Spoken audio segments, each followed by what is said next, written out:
Good evening. Welcome to another edition of the 411 Talk Zone radio show.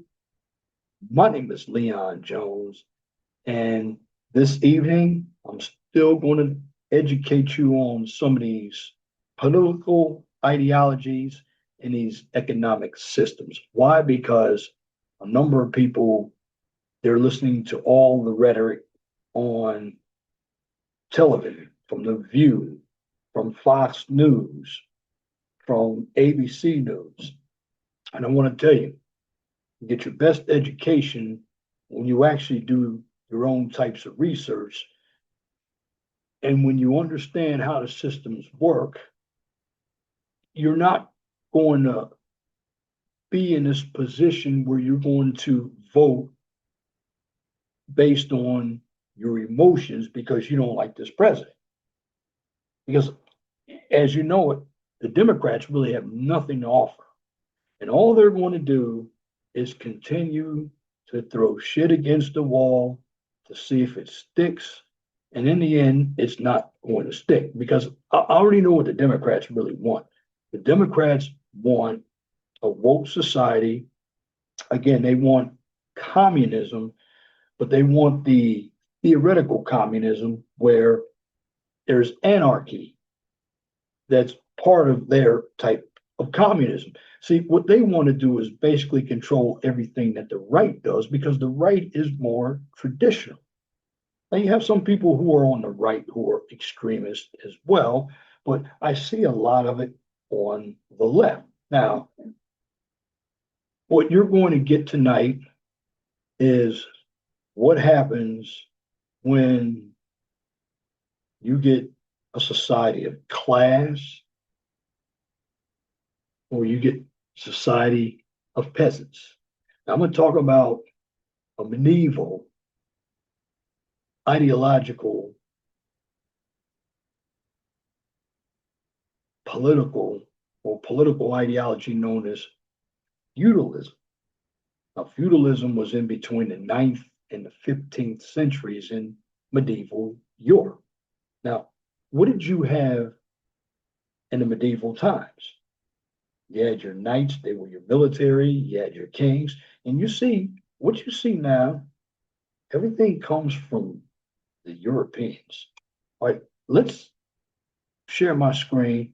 And what is feudalism? Feudalism was a dominant political and social system in medieval Europe, roughly from the 9th to the 15th centuries. It structured society bound relationships of land ownership, loyalty, and obligation. Land was granted by lords to vassals in exchange for military service and political allegiance. Now, with every system, there is a hierarchy. Now, the feudal structure is often visualized as a pyramid, as you see in my background. It's the same pyramid that I'm using, but the pyramid consists of where the wealth and land flow downward and service and loyalty flowed upward. Now, in this type of system, you had your monarchs and kings, and they were at the top, theoretically owning all the land in the kingdom. They granted large territories to trusted nobles in exchange for taxes and military support. Then you had your nobles or your lords. They held large estates. They administered justice and provided armies to the king. They parceled out smaller pieces of land to lesser nobles or knights. Then you had the knights. The knights were a professional military class. They received land to support themselves and their weapons or armor in exchange for protecting the lords and the kingdom. Then you had everybody at the bottom. And what are the people known at the bottom? They were known as the peasants and serfs, and that's the vast majority of the population. While some were free laborers, most were serfs bound to the land. Now, what does that mean? They could have been slaves. Now, basically, they farmed the land for the nobles, surrendering most of their produce as rent and taxes in exchange for physical protection. Then you have an economic system within feudalism, and it's called mannerism. Well, while feudalism describes the political and military relationships between nobles and vassals, mannerism was the economic engine of the era. It was the system that organized agricultural production, self sufficient estates called manors. The lord of the manor controlled the state or the estate. Let's call it well, I call it the state, but basically it was the estate. So basically, the lord of the manor controlled the estate while the peasants worked the fields to sustain the entire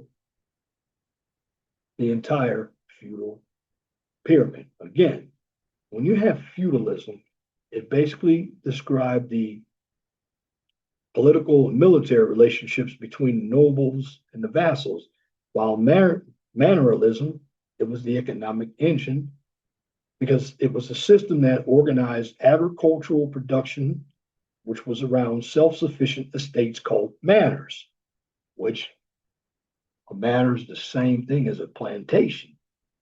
Now, the lord of the manor controlled the estate, and while the peasants, what did they do? They worked the fields to sustain the entire feudal pyramid. So, when we get into the history, feudalism emerged primarily out of the collapsation of the centralized government, such as the Roman Empire. While constant threats from invaders and bandits, people required localization or localized protection and governance, leading to these personalized contracts of loyalty. Now, the system began to decline by the 14th century due to several factors. The Black Death, which was a massive drop in population, which gave surviving peasants better bargaining power to demand wages and move freely. Then you had the rise of centralized monarchs. Kings began relying on professional paid armies rather than relying on nobles to provide soldiers. And then you had urbanization, which was the growth of independent cities and trade economies, which allowed people to earn money outside the traditional land-based feudal hierarchy. So basically, the cities came to the party where individuals really moved from agriculture into more urbanized areas. Does that sound familiar? Well, that's what a number of Black people did. In order to find better jobs and more freedom, they basically moved from the South, states like Mississippi and Alabama, to Chicago. That's what happened during the medieval or the feudalization times. Again, going back to urbanization, it's the growth of independent cities and trade economies that allowed people to earn money outside the traditional land-based feudal hierarchy. So what you've gotten was an overall definition of feudalism. Now, there is no more feudalism, but in so many societies, it could be inside some of the economies and ideologies that I've mentioned, like communism, capitalism. So, what I'm going to do now is bring you up the game with a PowerPoint. So, I'm going to share my PowerPoint. So, what I'm going to do is analyze European medieval society with regard to culture, politics, society, and economics. I'm going to explain the manorial system and feudal relationships, which include the status of peasants and feudal monarchies and the importance of Charlemagne. So, what's happening in Europe? As you know, everything starts in Europe. So, basically, when you look at what's happening in Europe, well, there was a fall of the Roman Empire. And what happened? Well, centralized political authority, long distance trade, urbanization, and literacy slowly declined. Germanic tribes flooded into the region and established hundreds of small kingdoms and tribal chiefdoms. Political authority in these kingdoms tended to be very weak, based mostly on the king or another strong man's ability to provide protection. Borders and thrones shifted often as war between and within kingdoms was common. So then we had the transitional period in the European Middle Ages, time in history between the end of the classical age and the beginning of the modern world.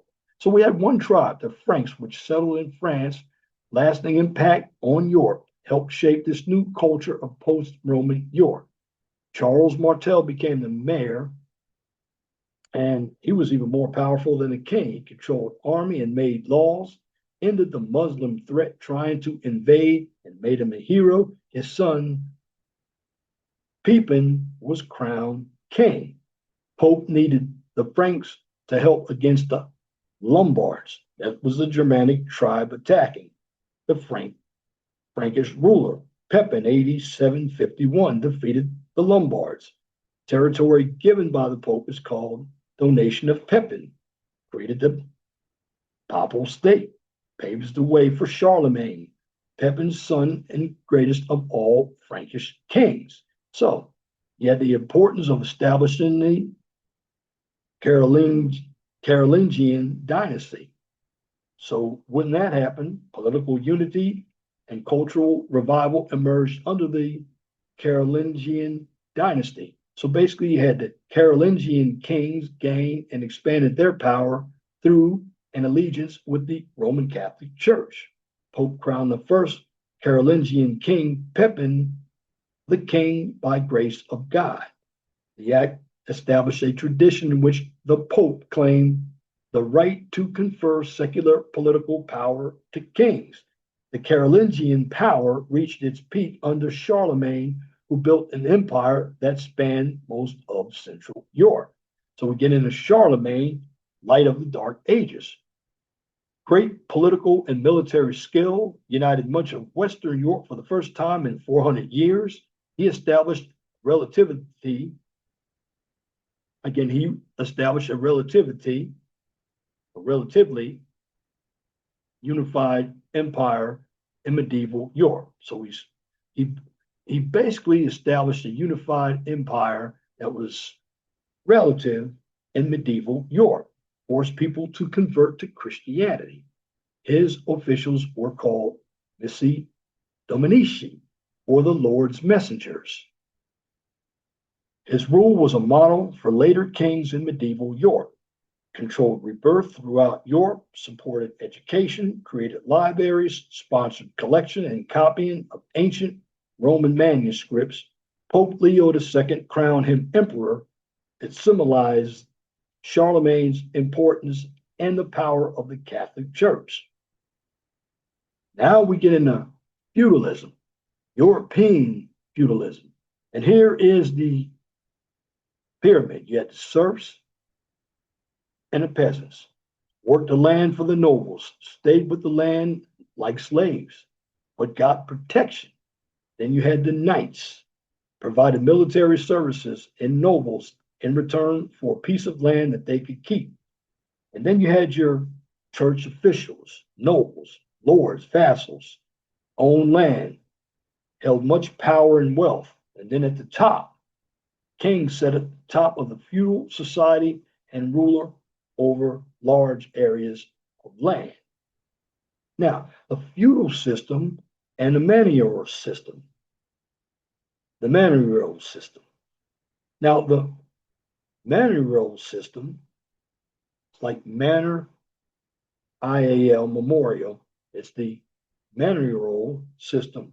Now, the manorial system is an economic system during the Middle Ages that revolved around self-sufficient farming. the states where lords and peasants shared the land. Then you had feudalism. That was a political system of local government based on the granting of land in return for loyalty, military assistance, and other services. So feudalism was a complex system of relationships between people of different classes, invasions by Germanic tribes. Landowners found protection by entering into feudal agreements. Again, landowners found themselves protection by entering into feudal arrangements or agreements. Now, here's how everything worked. You have the manor. The person who was granted land was a lord, and the grant of the land was called a fief. Then you had a powerful noble granted land to a lesser noble. Ownership of the land remained with the noble who made the grant. So the church was involved. You had the workshop. Yet these were the serfs' houses. Now, the person who received the fief was a vassal.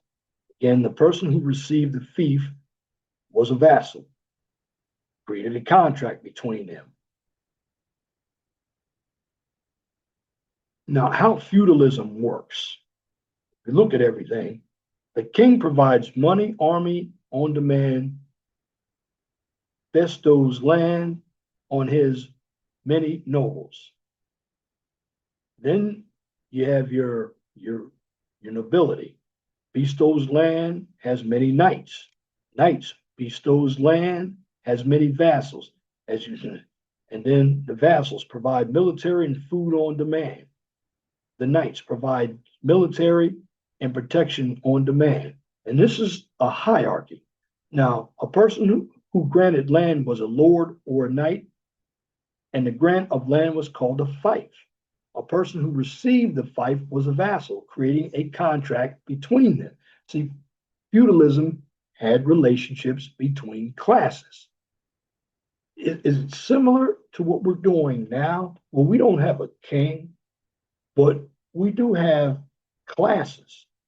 Now, the contract between the land and the vassal created a fealty, which is a promise of loyalty. Now, the feudal system basically creates a web. Kings granted land to vassals in exchange for military service and oaths of loyalty. Lords of large land grants might, in turn, grant out fiefs to lesser nobles or knights who served in their personal army. Then you had a system. It became more complicated as it became hereditary over time. Titles of nobility and the fiefs associated with the title must pass from one family to another through marriage. Now, the obligations, the oaths of the fealty, lords, vassals, and feudal systems had duties to fulfill to one another. Knight's chief duty as vassal was to provide military service to his lord. The promise to remain loyal, promise called oath of fealty. Financial obligations. Knights had certain financial obligations to lord. Knight obligated to pay ransom for lord's release if captured in battle. Gave money to lord on special occasions, such as knighting of son. Then you had the lord's obligations. Lord had to treat knights fairly, not demanding too much time, money. Had to protect knight if attacked by enemies. Had to act as judge in disputes between knights. And part of this feudal system, original inhabitants of the land granted to these vassals became serfs. Now, a serf is like a peasant. Well, it is a peasant. Serfs were legally bound to the land and obliged to work as farmers for the lord.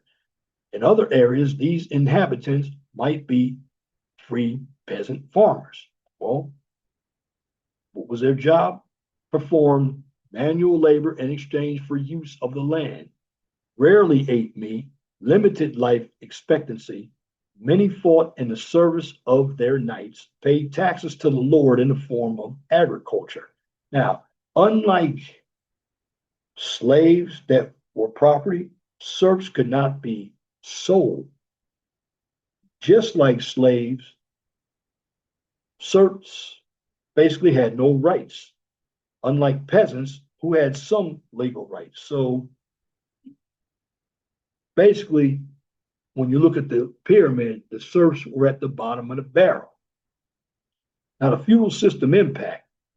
Europe became highly decentralized. The decentralization forced much of Europe to become largely self-sufficient. It decentralized the nature of feudal states. The Roman Catholic Church emerged as both a spiritual and temporal power in medieval society. Now, again, you have the feudal pyramid, kings, then you had barons, knights, and peasants. Explain the political impact of Christianity and the role of the church in medieval society. Well, with political power and the economy of medieval Europe, it was highly decentralized. The spiritual unity of the continent remained quite unified. So basically, popes in Rome maintained this unity through a hierarchy of clergy. Now, the authority of the clergy over the royalty, nobility, and common people was reinforced by several factors. Now, here's the church hierarchy. Look, the parish priest, then you had the bishops, the archbishops, the cardinals, and the pope. Now, even though feudalism doesn't exist as an ideology, the hierarchy in the church still does exist. Again, the biggest religion back in the medieval times was Catholicism. So basically, medieval Catholicism taught that only the clergy could interpret the scripture. So basically, it reinforced by the fact that medieval Bibles were written in Latin. Clergy alone could administer sacraments or rituals that the church were required to achieve salvation in heaven. Church enforced a law code called canon law on all believers and regulated the believer, the behavior. When it came to the church, it basically regulated the behavior of all church members. It was enforced by a network of the courts that had the authority to arrest and punish violators. The punishment of the most extreme forms of heresy included torture and execution. Now, you see, they had mixed religion and politics, where you basically had I call it a theocracy, where religion was involved in their politics, involved in their society. And you look at it, there's a little bit of authoritarianism in there because all the believers of the church, their behavior was regulated. Church maintained its power through the threat and use of excommunication and interdict. Excommunication is basically denying an opportunity to achieve eternal salvation. And interdict denied the sacraments to entire regions, thus condemning all of the inhabitants to hell. So, the role of the church for the everyday man. Well, the church was an ever-present facet of the average man's life. The average person was involved with the church from baptism until death. So basically, medieval learning managed by the Catholic Church focused less on new scientific discovery and more on mastering existing knowledge. Priests and monks were responsible for the preservation of learning and ancient literature, an important force in maintaining cultural unity in Europe. Monarchs, and we talk about monarchs. What is a monarch? It's a king. Monarchs of Europe attempted to limit the authority of the Pope by placing their allies in the clergy. Bishops served as regional church leaders throughout Europe. Monarchs used their power to appoint them. Lay investiture, monarchs wanted the authority to appoint the bishops within their realms. So the church tolerated this practice until 1075, when Pope Gregory VII banned lay investiture.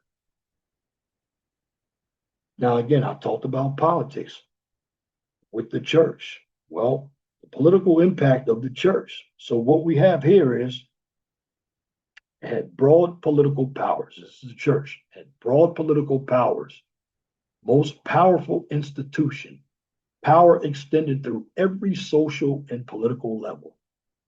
Anyone who opposed the church is heresy, source of leadership and stability for the community. Church had the power to tax, and this is where we use the word tithing, large income from owning lands, leading landowner, not land. Well, some of them probably had to hand over land, but you had the leading landowner, wealthiest single institute in Europe. The lay investiture controversy. So basically, you had a conflict between the Roman Catholic Church and the Holy Roman Empire. It reflected the struggle over who had the power to appoint church positions. So basically, it involved the Pope's edict preventing Henry IV from appointing bishops. So Henry challenged the ruling. So basically, what you had here, you had Pope Gregory VII and Henry IV. Well, Pope Gregory VII, devout, brought spiritual reform to the church, increased the power and authority to the papacy, felt that rulers and ordinary people alike were subject to the will of the church and its pope, and then used excommunication as a way to resolve conflicts of church and state. Then you had Henry IV, came to the throne at the age of 5. At the age of 15, Henry moved basically strengthen his imperial rule, believed that he had the power to appoint bishops of the church, lay investiture. Actions brought him into conflict with Pope Gregory VII. The lay investiture controversy. Well, Pope Gregory VII originally allowed and accepted lay investiture. Henry IV kept refusing to follow the papal commandments. Henry IV and all of the bishops that he appointed. Now, again, you're having a conflict between a pope and the king, and we're dealing with feudalism, and you have politics, and you have the church. So basically, Henry IV and all the bishops that he appointed rejected the authority of the pope and demanded the pope abdicate. Pope Gregory VII then deposed the king and excommunicated the king and all the bishops with him. So Pope Gregory VII banned lay investiture. And after mounting pressure, Henry IV went to the Pope in Kenosha, Italy, to beg for forgiveness. Pope made Henry wait 3 days in the dead of winter. Then he revoked Henry's excommunication. Now, again, so what does all this mean? Monarchs lost the ability to appoint their own bishops. Then eroded power of the monarchs, established more firmly the power of the church. So basically, going to have to describe how increasing trade led to the growth of cities and towns, include the impact of the bubonic plague. So the growth of cities and towns. So increasing trade and urbanization of Europe was participated by population growth. Well, population growth was due to an increase in the food supply because of an increase in the ability in farmland and technological advances. So, within the growth of cities and towns, regional fairs emerged. Fairs were generally held on religious holidays in or near the few small towns that existed in medieval Europe. Peasants from nearby manors would travel to the fairs to buy and sell goods. Traveling merchants that brought exotic goods from the east. Regional fairs became larger and more frequent, spurred the growth of these towns. So basically, as towns grew, they became increasingly independent. And also, there was some existence outside of the authority and traditions of the feudal system. Now, three important businesses developed, and they basically arose from these regional fairs. There was a new system of manufacturing, a banking system developed, and the practice of investing wealth started. With cities beginning to grow, merchants and workers began to unite in an association called guilds. Guilds were organizations of merchants and artisans that worked together to regulate business practices to ensure the profitability and the viability of the respected commodities. And here were the rules.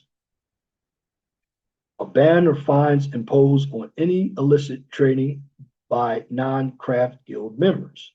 Fines were imposed on any craft guild members who violated the charter of their particular craft guild.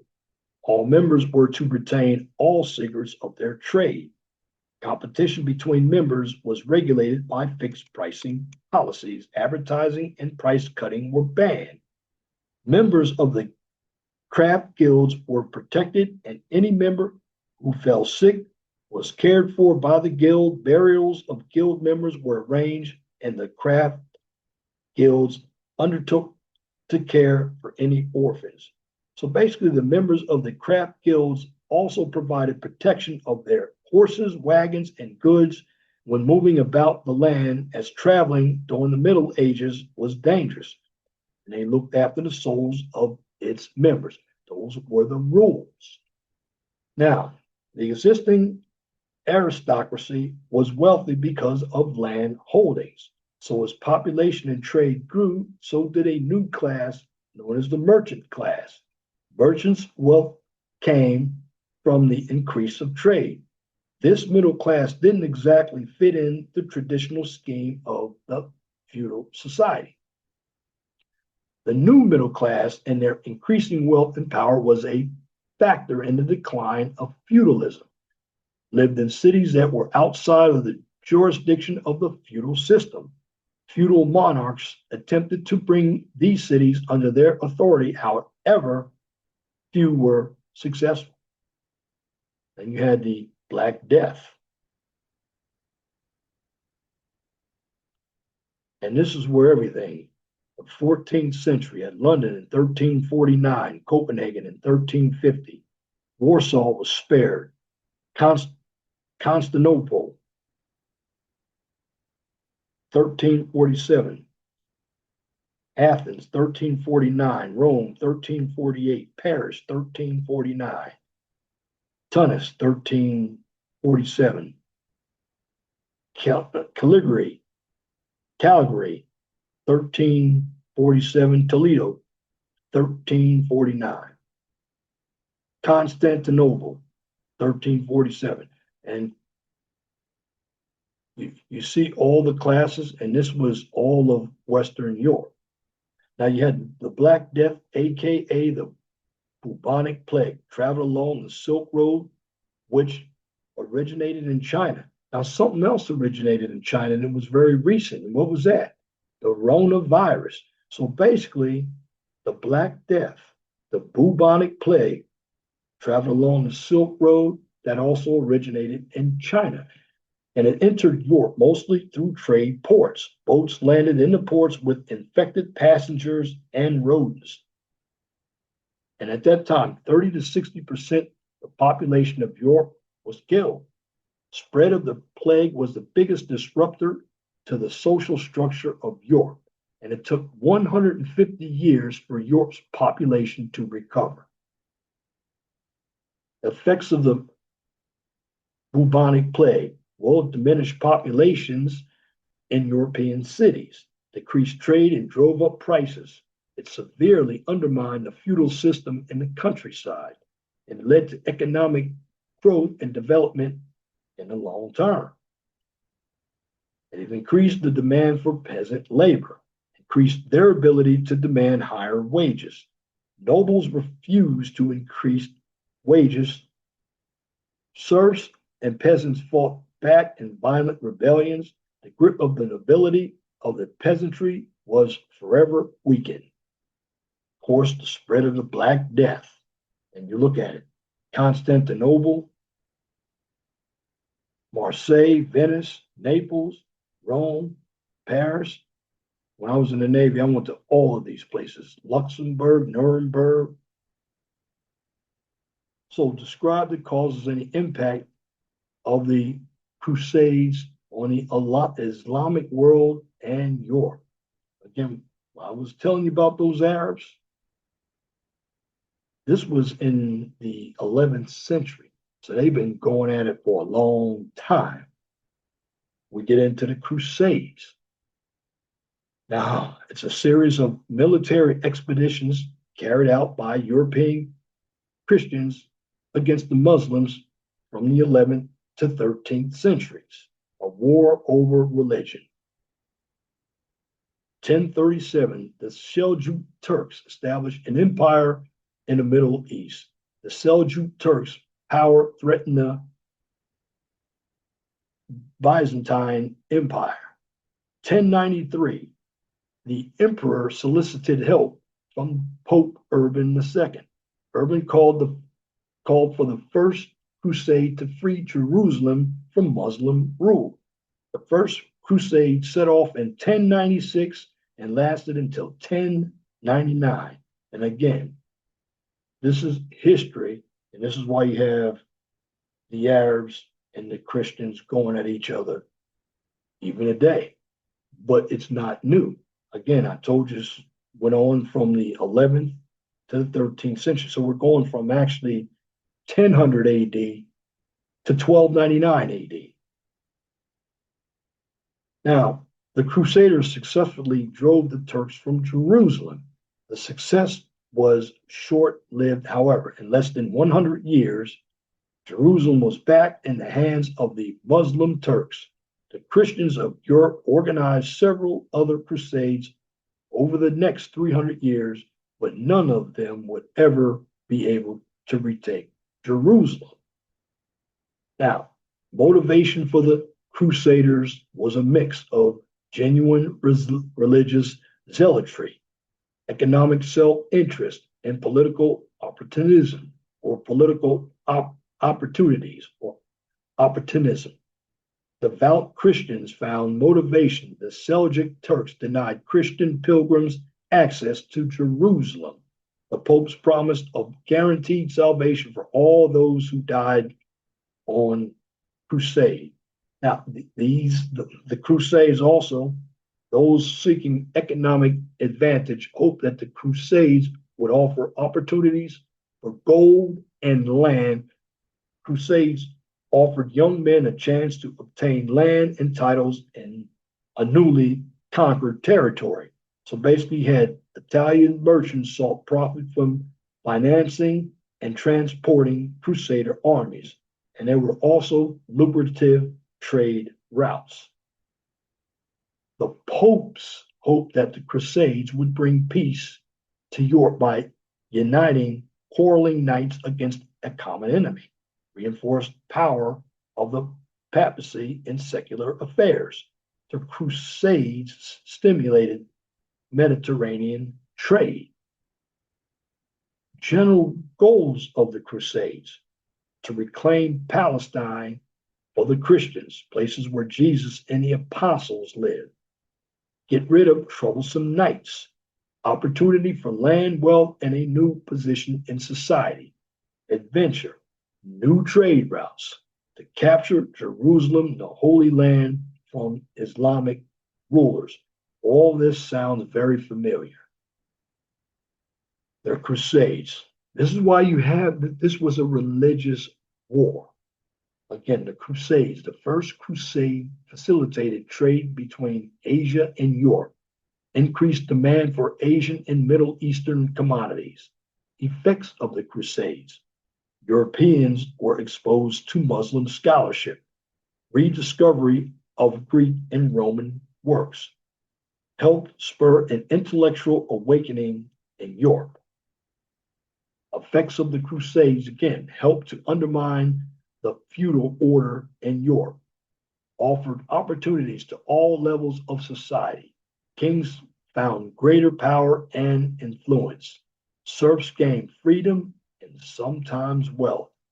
And what did that do? It weakened the power of the church. And then we get to the Islamic world. Slowed the advance of Islam, prevented the formation of a unified Islamic power. Byzantine Empire fell to the Turks. Commercial trading shifted from Muslims to Italian in the Mediterranean. Positive effect, the expansion of trade into Mediterranean and Middle Eastern states. And the lasting impact of the Crusades to the East. The Crusades left a legacy of animosity, motivated by economic opportunity. Western European Christians sacked and looted Constantinople. That's Constantinople. Again, motivated by economic opportunity, Western Christians sacked and looted Constantinople and increased the divide between the Roman Catholic Church in the West and the Eastern Orthodox Church. So basically, under a lot of the feudalism, the Catholic Church was very powerful, but it fought against the Muslims and the Eastern Orthodox Church. And if you talk about religion, you talk about monarchies. Well, this is what made the feudal system very, very complicated. And it was a society that had classes. There was no capitalism, no socialism, but there was a little bit of authoritarianism. But you had the church that was part. It's almost like a theocracy. Right now, when you have the Islamics, their true government would be run by Islamic theocracy. The religious persons would rule the country. So basically, feudalism, although it doesn't exist, there is a history behind it. The Crusades. You had the Islamic religion, Orthodox Church, the Catholics, all fighting, and we're going back 1,000 years, going back to the 11th to 13th centuries. So when it comes to feudalism, feudalism is simply this. It basically emerged out of the collapse of centralized government because at that time, the Roman Empire fell. With constant threats from invaders and bandits, people required localized protection and governance, leading to these personalized contracts of loyalty. So the system largely began to decline by the 14th century due to several factors. The Black Death, that was the bubonic plague, and it came from China. And that had a massive drop in population, and it gave surviving peasants better bargaining power to demand wages and move freely. Then you had the rise of centralized monarchs. Kings began relying on professional paid armies rather than relying on nobles to provide soldiers. Then you had the urbanization. Well, the urbanization, it was the growth of independent cities and trade economies. It allowed people to earn money outside the traditional land-based feudal hierarchy. And again, let's go back, because we're actually talking about manneralism, the economic system. So while feudalism describes the political and military relationships between nobles and vassals, manneralism was the economic engine of the era. It was a system that organized agricultural production around self-sufficient estates called manors. The lord of the manor controlled the estate while the peasants worked in the fields to sustain the entire feudal pyramid. Now let's go to the top, because again, when we deal with feudalism, it was the dominant political system, and this lasted a long time. We're talking about from the ninth, talking about 600 years, almost a millennium. So feudalism was the dominant political and social system in medieval Europe, roughly the 9th to 15th century. So we're looking at most likely the 800s to the 1400s. And it structured society around relationships of land ownership, loyalty, and obligation. The land was granted by lords to vassals in exchange for military service and political allegiance. And with feudalism, there was a hierarchy, and it was a class hierarchy. The feudal structure is often visualized by a pyramid or as a pyramid, and land flowed downward, the service and loyalty flowed upward. So at the top, theoretically owning all the land in the kingdom, they granted large territories to trusted nobles in exchange for taxes and military support. That was the monarchs and the kings. Then these individuals, known as the lords and the nobles, held large estates. They administered justice and provided armies to the king. They parceled out smaller pieces of land to lesser nobles or knights. And the knights, the professional military class, they received land to support themselves and their weapons or armor in exchange for protecting the lords and the kingdom. And then you had your peasants and the serfs. Well, doesn't that sound a little bit like capitalism? Or doesn't that sound a little bit like what we have now? You have the elites at the top, then you have the upper middle class, the lower middle class, and then you have the bottom. It's all in the hierarchy. The Indians have a caste system. Well, the peasants and the serfs. Well, you look at the majority of Americans, the majority of us are the workers. So with the peasants and serfs, the vast majority of the population, while some were free laborers, most of the serfs were bound to the land. They farmed the land for the nobles, surrendering most of their produce as rent and taxes in exchange for physical protection. And then we already talked about manieralism, and that was the economic system. As we go down, talked about the Black Death, the rise of centralized monarchs, and urbanized, or we talk about the growth of cities called urbanization. So when you look at feudalism, again, it was a dominant political and social system in medieval Europe. It was a class system. You had the feudal hierarchy, and then you had the economic system known as manieralism. And this is where you had an organized agricultural system that basically put itself around self-sufficient estates called manors. And lord of the manor controlled the estate while the peasants worked the fields to sustain the entire pyramid. Now, why did I bring this up? Because history has a tendency to repeat itself. And you have different economic systems.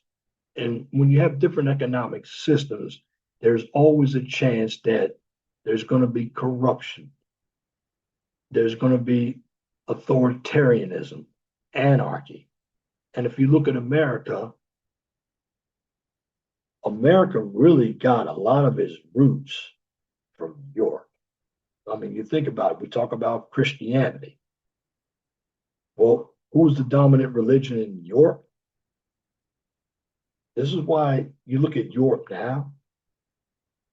You look at France, we call them bougie people. even in England. Well, this is where all of your royals were in Europe. And see, it's funny because the British had a monarch, and you have a number of people who left that monarchy and created their own country called America. And the laws were set up here to have checks and balances. Although they're not working like it,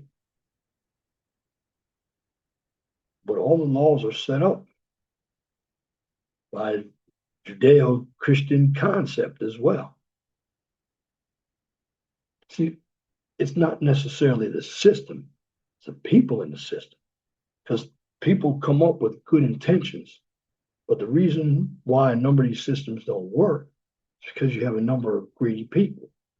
It's about two things: power and money. That's what it's about. And how do you get power? You take it. And how do you get money? You take it. This is why you had a number of wars. It's about territory, might. This is why everything you learn in school, it's not about diplomacy. It's about territory. I'm going to use something street. Why do you think individuals on the street, on a block, drug dealers, although the drug game on the street is not as popular as it used to be, because they're flying it in and they're boating it in, but what do they fight over? Fought over territory. And with feudalism, you had some authoritarianism, but it was all over the place. You ended up inviting the Catholic Church. Then they were fighting against the Islamic individuals, trying to take over. You think about it, Europe was trying to conquer everything. I have to tell you something. What was Europe consisted of? WASP, white, Anglo, Saxons, the white man. And what has the white man done? Talk about murder.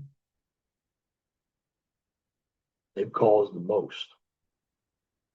Because either they've bombed countries or they've taken countries. That's what Europe tried to do. They couldn't get Jerusalem. Now, Europe did get some countries in Africa. But in order for you to have power, you have to take it. And then you take the people of the conquered place and you control them with religion, you control them with language, borders, and culture. And I'm sharing that with you because that's what the Democrats want to do. They want to silence the traditionalism and bring more secularism and more deviant behavior to make that normal. And who are they going to? They're going to the extreme old and they're going to the kids. That's what they're doing. And this is why you have the contentions that you have now. Yes, you have a lot of greed. Yes, you have a system of welfare here, safety net. I don't believe in bailing companies out. And I certainly don't believe in helping able-bodied people. Now, what does that have to do with feudalism? Because I guarantee you, Karl Marx, Stalin, Hitler. One thing about a number of these economic systems, in order to create another one, you're going to take something from a previous one. You're going to take what worked from that previous one. I mean, when you mention trade, well, in capitalism, you have a lot of trade. when you mention class. Well, it's something similar that you had landowners, slaves. Slaves were property. Serfs weren't property, but they were still slaves. They were working the estate while the slaves worked the plantation. You see that connection?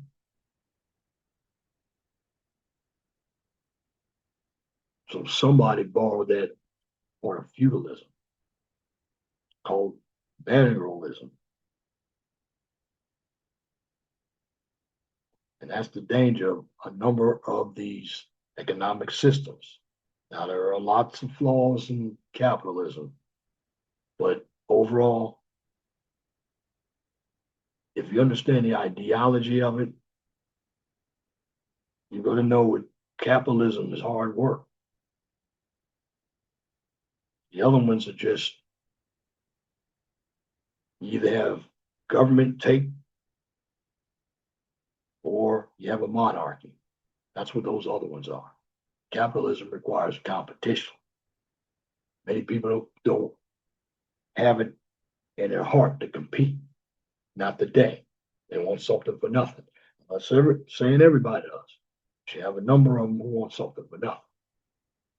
And in the end, when I hear the Democrats talk, because they're the ones talking about it, there's this class envy. Well, granted, are there a number of people out there who are making a lot of money? Yes, there are. Not everybody can be a football player. Not everybody can be a politician. Not everybody can be a musician. Not everybody can be an athlete. Those are the areas that are making a lot of money. But you can live comfortably. And the way you do it is you have to understand how systems work. Understand that there are loopholes in every system. You understand that capitalism is a very competitive economic system. Now, again, you have a number of individuals who want socialism. Well, certainly it's easy to go to those countries that impose socialism because you don't have as many people to take care of. And I always suggest go over to those other countries and see how it is. And if they're better, stay over there. Don't come back here. But there's something I guarantee you they have over there, though. And I'll tell you, it's funny because over in Europe, they got more intact families than they do here. They got more deviant behavior here. I think the only areas in Europe that might be corrupted would be England, Wales, North Ireland, and Scotland, those areas. And then you might have a little bit from Spain, France, and Italy, because they're actually, you talk about the West, Europe is actually the West because everything came from Europe. When you think about it, I just gave it to you in this video. The medieval times, the peasants, the bourgeoisie, the slavery, it all came from Europe.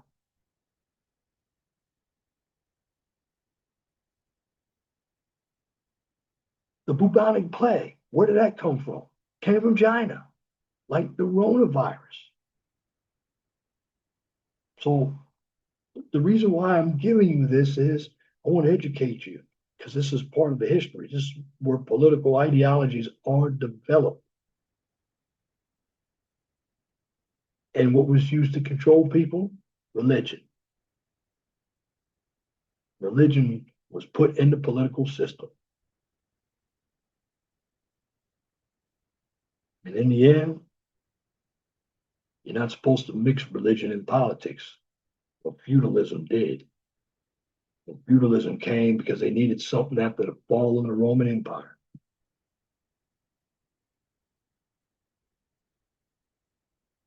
And you're basically looking at history 1,000 years ago. It's in the 11th century. We're in the 21st century. And guess what? Some of what you heard in the 11th century is going on now here in the 21st century. And you have to remember, History does repeat itself. I will say this. You don't have to agree with everything I say, but educate yourself. You need to understand how the world works. Of course, things aren't going to be fair. They'll never be fair. You're always going to have greed, but keep your character. And there are different ways to get yours, and not everybody's going to be on the same level. So, all this talk about equity, not equality, equity, which means everybody starts the same and ends the same. Impossible. Doesn't exist. It's all lies, emotion, assumption, deceit, and delusion. And it's all class enemy. Because in the end, you have a number of individuals, they don't like the rich, but I guarantee if they were rich, they want somebody taking their money away. None of us do. We already know the government wastes their money. This is why the rich can afford to buy politicians. Yeah, we'll go out and vote, but many of us don't have money.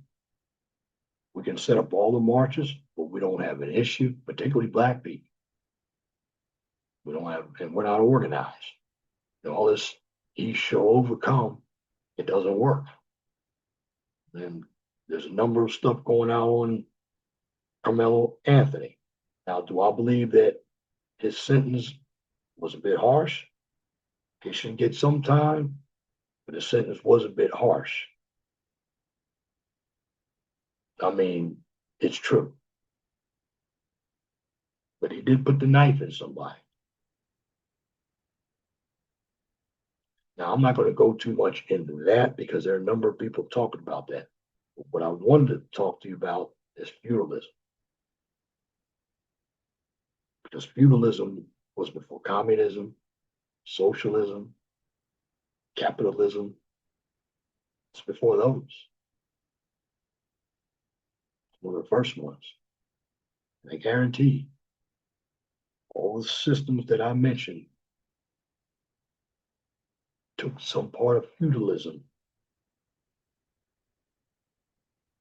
and put it in their government. Because in the long run, economies are about making profit, wealth, of course, taxation as well. But in the meantime,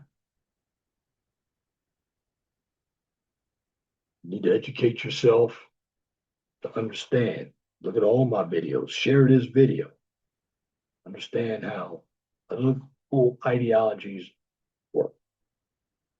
And if you don't like this country, we'll move into a socialist country. We want socialism. Live in a communist country. See how it is. But in the end, history repeats itself. Feudalism was one of the first ideologies that involved class and religion. And if you look at what we got going on now, got the same thing. And basically, all these systems are to control the people. If you control the masses and keep them at bay, then the people at the top always get richer. It's true. No matter what system. That is common with all of the systems. Whether it's socialism, capitalism, communism.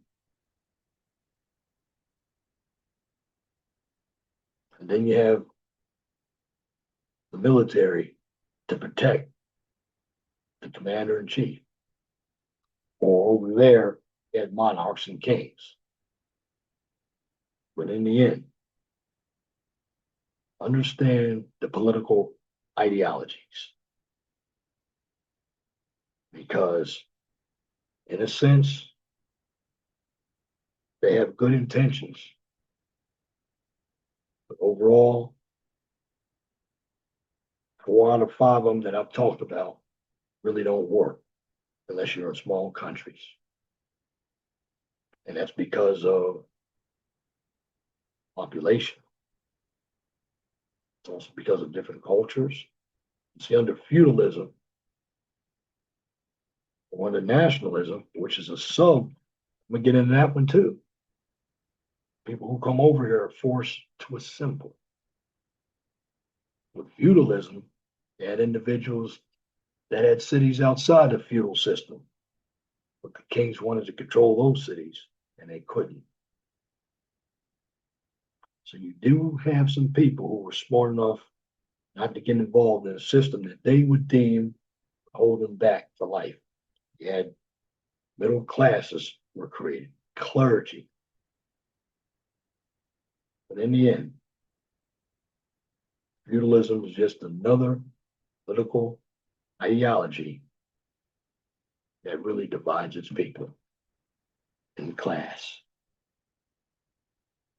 The difference with feudalism, there's no competition. The rulers owned everything. The peasants worked for the rulers. They did everything, like slavery. So in the end, I want you to tell me what you think about the information that I just put out there, because this video is for educational purposes only. And on that note, that concludes this topic on feudalism from the 411 Talk Zone radio show. If you like what I just presented, please comment, share, and subscribe. And if you're looking for STEM content, check out my second channel, the QCIS channel. We're on that channel. You get a daily dose of science, technology, engineering, and math. Now, here's where you can find me. For the 401 Talk Zone radio show, you can find me right here on YouTube, find me X, formerly Twitter. You can also find me on Rumble and Truth Social, and for the QCIS channel. You can find me here on YouTube, X, formerly Twitter, and of course, LinkedIn. And something that you need to know. Always be blessed with what you have. Don't worry about what you don't have. But know that the sun always rises in the east, sets in the west. And if it doesn't apply, let it fly. But if the shoe fits, wear it. And if you don't like the shoe, just change it. Once again, thank you for listening to this edition of the 411 Talk Zone radio show right here on YouTube. Till next time, my name is Leon Jones. I you all to have a wonderful, gracious evening. God bless you. I'm out.